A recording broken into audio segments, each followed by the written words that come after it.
আল্লাহ আল্লাহ আল্লাহ আল্লাহ আল্লাহ আল্লাহ আল্লাহ আল্লাহ আল্লাহ আল্লাহ আল্লাহ আল্লাহ আল্লাহ আল্লাহ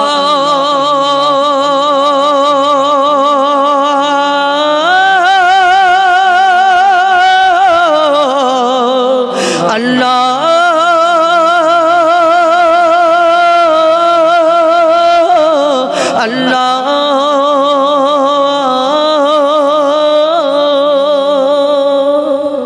नारे तकबीर যাই রে চলে যায় নবী নিল বিদায় ডাকে খোদ খোদা তোমায় ফাতিমা কাঁদে হয়ে অসহায় রাখো কান্না বুকে চেপে রাখো কান্না বুকে চেপে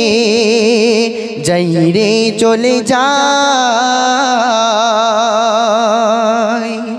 যাই রে চলে যাই নবী নিল বিদায় যাই রে চলে যাই নবী নিল বিদায় ডাকে খোদ খোদা তোমায় ফাতিমা কাঁদে হয়ে অসহায় ফাতিমা কাঁদে হয়ে অসহায় রাখো কান্না বুকে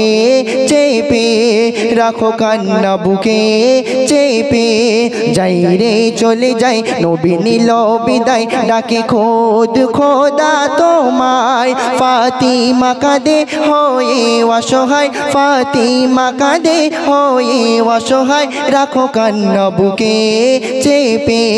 রাখো কান্না বুকে চেপে আল্লাহ তাআলা রই যেচে হাবিবের অপেক্ষায় যাই রে চলে যায় নবী করিম সাল্লাল্লাহু আলাইহি সাল্লাম দুনিয়া থেকে বিদায় নিয়ে চলে যাওয়ার ঘটনা যখন নিয়ে যাবে ফারিস্তারা তখন দলে দলে ফারিস্তারা নবীকে ঘিরে নিল তাই কবিতার ছন্দের মাধ্যমে লিখছে দয়া রসুল যাবে ও পারে তাকে পারে কে গো বাঁধিতে ফারিস্তা সারি দিয়ে দাঁড়ে আজরাইল আসে গনিতে দয়া রসুল যাবে ও পারে তাকে পারে কে গো বাঁধিতে ফারিস্তা সারি দিয়ে দাঁড়ে আজরাইল আসে গনিতে ব্যথা বুকেতে বাজে রসুল জান্নাতি সাজে ব্যথা বুকেতে বাজে রসুল জান্নাতি সাজে চলেছে খোদার মিলনে আজকে গো চলেছে দেখো জান্নাতে আজকে গো চলেছে দেখো জান্নাতে হবে রবের সাথে মিলন হায় হবে রবের সাথে মিলন হায় যাই রে চলে যায় নবী করিম সাল্লাল্লাহু আলাইহি ওয়াসাল্লামের চলে যাওয়ার ঘটনা যখন চারিদিকে ছড়িয়ে পড়ল যখন ওমর রাদিয়াল্লাহু তাআলা আনহুর কানে এই খবরটা পৌঁছে গেল ওমর রাদিয়াল্লাহু তাআলা আনহু খোলা তলোয়ার বাল করে বলছে কেউ বলো না নবীজি সাল্লাল্লাহু আলাইহি ওয়াসাল্লাম দুনিয়াতে নেই তাই কবিতার ছন্দের মাধ্যমে অতি মূল্যবান কথা লিখছে শুনবেন হযরত ওমর নিয়ে তরবারি বলে কেউ বলো না নেই নবী বেলালের চোখেতে ঝরে পানি থামে না কাঁদে গো সদায় হযরত ওমর নিয়ে তরবারি বলে কেউ বলো না নেই নবী বেলালের চোখেতে ঝরে পানি থামে না কাঁদে গো সদায় কাঁদে মা আয়েশা বলছে সব ভরসা কাঁদে মা আয়েশা বলছে সব ভরসা গেল বিলীন হয়ে হায় পশু পাখি কাঁদে ফিক্রে মন যে বাঁধে পশু পাখি কাঁদে ফিক্রে মন যে বাঁধে গেল চলে দয়ার নবী হায় গেল চলে দয়ার নবী হায় যাই রে চলে যায় শেষ কথায় প্রিয় কবি মাস্টার আরজেত আলী সাহেব তার কলমের আঁচড় দিয়ে কি মিসাল দিচ্ছে শুনবেন হাসান হোসেনকে ডাকে ফাতেমা বুঝায় তাদের গোবা রে বার থামে না রে কান্না দু ভাইয়ে ধুলাতে পড়ে খাই রে আছাড় হাসান হোসেনকে ডাকে ফাতেমা বুঝায় তাদের গোবা রে বার থামে না রে কান্না দু ভাইয়ের ধুলাতে পড়ে খাই রে আছাড় কুল মখলুকা দে বুকে শিল যে বাঁধে কুল মখলুকা দে বুকে শিল যে বাঁধে কাঁদে হযরত আলী মোর তো যায় আর যে তোমার নেই আজকে থামার আবু ওমর তোমার নেই আজকে থামার চলো চলো আজি মদিনায় চলো চলো আজি মদিনায় যাই রে চলে যায় নবী নিল বিদায় যাই রে চলে যায় নবী নিল বিদায় ডাকে যাই রে চলে যায় নবী নিল বিদায় যাই রে চলে যায় নবী নিল বিদায় ডাকে খোদ খোদা তোমায় ফাতিমা কাঁদে হয়ে অসহায় ফাতিমা কাঁদে হয়ে অসহায় রাখো কান্না বুকে চেপে রাখো কান্না বুকে চেপে রাখো কান্না বুকে চেপে। তো একটি গজল শুনলেন, এবার একটু উর্দু কালাম হোক, সকলে গাইবেন।